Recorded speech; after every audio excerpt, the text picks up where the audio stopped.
Topukla.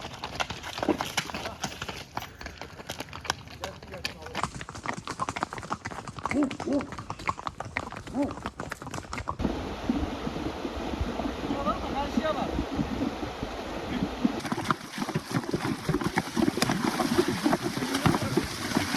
Hemen önlerine geç.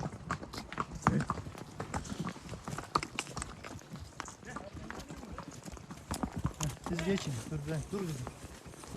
Geçmiyor mu köprüden?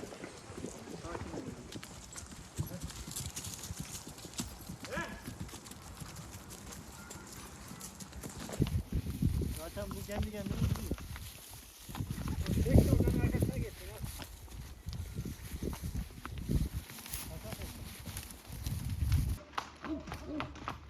Haber.